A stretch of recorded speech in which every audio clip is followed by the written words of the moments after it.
on parle de sécurité routière ce matin, mon cher Jacques Lewaleno. La route tue de nouveau, mon cher Jacques. Et nous l'avons appris du côté de Kouroussa, cet accident de la circulation qui a vu à la disparition d'au moins 14 personnes. Ouais.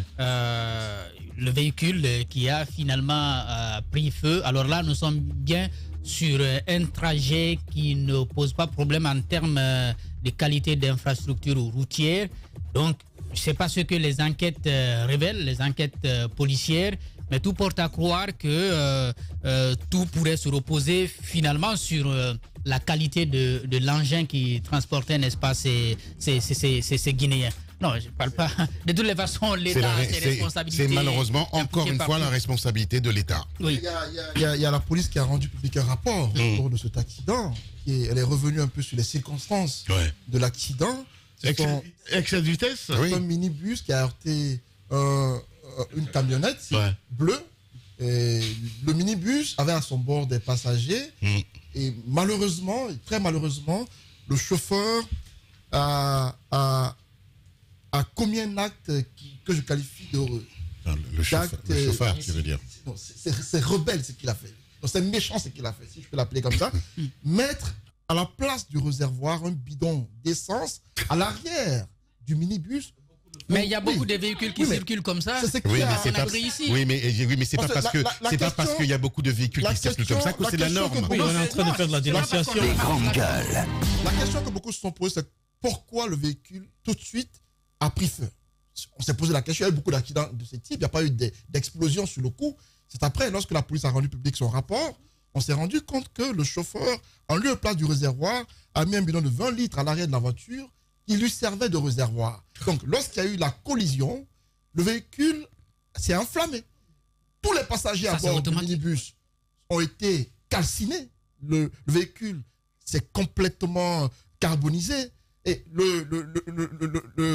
la camionnette bleue a vu une partie qui a été complètement, je dirais, détruite par le minibus. Il y a eu beaucoup de dégâts. Mais à ce jour, on a du mal à déterminer le nombre exact de victimes. On parle de 14 officiellement, mais il semble qu'il y a eu d'autres victimes qu'on n'a pas pu identifier. Et donc, aujourd'hui, on parle des circonstances, c'est bien beau, mais à ce niveau-là, que dire? Les grandes gueules. J'ai l'impression que c'est une répétition en fait. Voilà. C'est une répétition. Et malheureusement, l'État ne prend pas ses responsabilités. Mais on est encore là. Demain encore, ça sera pire, sincèrement parlant. Voilà, exactement. Oui, mais c'est ce qu'on dit. Pendant ce temps, les grandes gueules. La route continue à faire des victimes. Un véhicule qui explose comme ça, c'est vrai qu'on voit les véhicules circuler, même ici à Conakry avec des bidons. Mais ça, c'est une alerte. C'est pour dire que vous vous promenez avec, mais vous vous promenez avec des bombes, au fait, derrière vous. Bien. Je pense que ça doit attirer, ça doit toucher les consciences de tout le monde. Collective. On le dit bien. Écoutez, tellement d'erreurs à la base. Quand moi, j'ai écouté l'un des parents des victimes, c'est une erreur médicale. En fait, quelqu'un qui est tombé malade, qui est parti à l'hôpital, au lieu de vérifier, par exemple, le taux de glycémie et tout, on lui a fait un sérum glucosé. Les grandes gueules.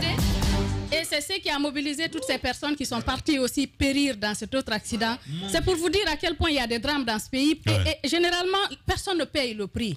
C'est ça le problème. Parce qu'il faut et pour calmer les gens, on dit une enquête est ouverte. Une enquête est ouverte qui ne sera jamais refermée. Jamais de suite. Mais pour des situations comme ça, la personne qui a donné un sérum glucosé à quelqu'un qui est diabétique doit payer. Évidemment. Mais ensuite, comment peut-on? Ça se passe même ici à Conakry. Vous voyez des véhicules où vous avez des bidons dans le coffre qui servent de réservoir. Il suffit d'une petite étincelle et puis tout est parti. Tout est parti. Moi, j'ai pas osé. Les images se sont retrouvées dans mon téléphone parce que j'ai vu des personnes, des gens calcinés. Mais c'est incroyable. C'est incroyable. Généralement, c'est des surcharges. Un minibus qui devrait prendre 18 personnes. Après, il y en a d'autres, généralement en haut sur le toit de la voiture. Je pense qu'à un moment donné, il faudrait... Parce que ces véhicules-là traversent quand même des frontières, parfois des barrages où il y a des policiers, mais on les laisse passer au vieux. En fait, c'est un refrain. On le dit ici tout le temps. C'est la même chose, la même ritournelle. On répète à longueur de journée. Mais en fait, il n'y a aucune solution qui est prise en amont. C'est ça le problème. Je pense qu'il faudrait que l'État prenne... Les citoyens devraient prendre leurs responsabilités, mais vous savez, il y a ce manque de civisme qui est là. L'inconscience, c'est le bâton et la carotte. Ouais. Si la loi doit s'appliquer sur tout le monde, vous arrêtez quelqu'un, un bus qui est en surcharge, mais vous débarquez les gens. Vous faites payer une amende à la personne. Mais là, ce n'est pas... Ou bien vous envoyez même les grandes gueules. Là, je parle de surcharge parce que ça arrive le plus souvent. Mais l'inconscience du chauffeur, c'est des véhicules qui passent ou à des barrages où les policiers voient des situations comme ça. C'est quand même incroyable. Il faudrait qu'on sévisse. Tant qu'on ne sévira pas, toujours les mêmes erreurs. On a perdu une trentaine de personnes ici à Dubreka. C'était dans les mêmes circonstances.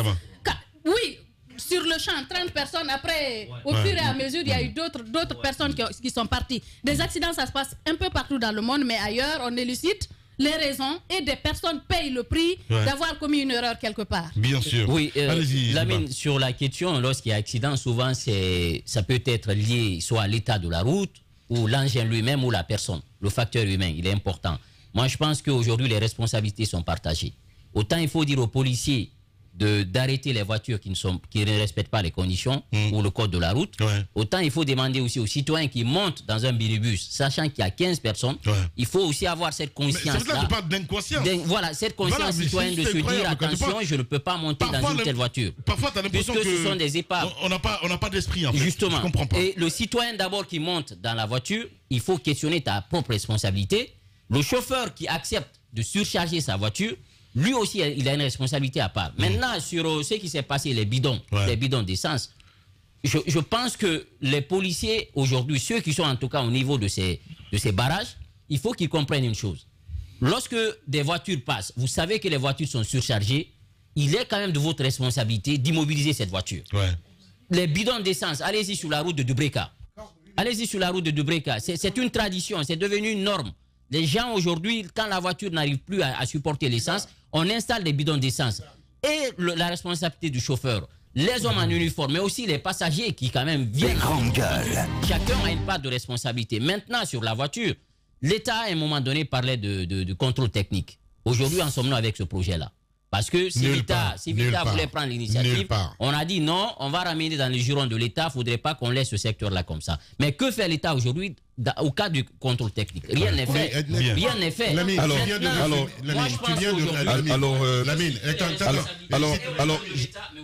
parfait. Chacun a une part de responsabilité aujourd'hui dans ce qui est en train de se passer. Bien, parfait. Déjà, vu qu'on n'a pas eu l'occasion d'avoir, moi non plus par ailleurs, vu qu'on n'a pas eu l'occasion de dire de traiter de ce sujet plus tôt, ce qui est arrivé, on est tous d'accord, hein, c'est un drame. C'est un drame et toutes nos condoléances vont à la famille, tous nos encouragements. Vous savez, c'est par là que je veux commencer. Il y a de ces accidents qui seront inévitables, qui dépassent même l'entendement et qui dépassent tout ce qui est paramètres humains, calculs. Parce qu'on me décrivait un accident dernièrement du côté en allant vers Bentouraya. Il y a un taxi qui est sur le côté droit, qui roule, et on vient me montrer là où il a sauté le terre-plein, et à ce niveau, le terre-plein est vraiment haut. Et c'est incroyable qu'un taxi puisse sauter ce terre-plein-là. Mais le taxi réussit quand même, et il va entrer comme ça dans un autre véhicule. Et personne ne meurt à l'intérieur de ce taxi, c'est le chauffeur de l'autre véhicule qui meurt. Comme quoi, il y a des choses qui arrivent. Après, vous vous posez des questions, comment ça arrive? Je dis ça parce que la plupart des minibus, je vais vous dire, 85% de minibus qui circulent ici, circulent. Mais moi, partout où je vais, les minibus, quand je les prenais, je voyais un bidon. Comme ça. C'est serré. Et même quand on passe par une station, on ne met pas l'essence à partir du réservoir normal. On sort le bidon, on vient avec lui. Tu sais, le bidon, on a ouvert un petit trou au milieu du capuchon et puis on a inséré un raccord à l'intérieur. C'est ce qui sert de réservoir. Pourquoi? Parce que les réservoirs sont foutus, totalement rouillés. On a réparé, ça ne fonctionne plus. Le mécanisme ne marche plus. La plupart des minibus sont comme ça. Et donc, vous voyez que, et là-dessus, je ne suis pas d'accord avec vous, vous n'allez pas demander à un policier de contrôler ce type de choses.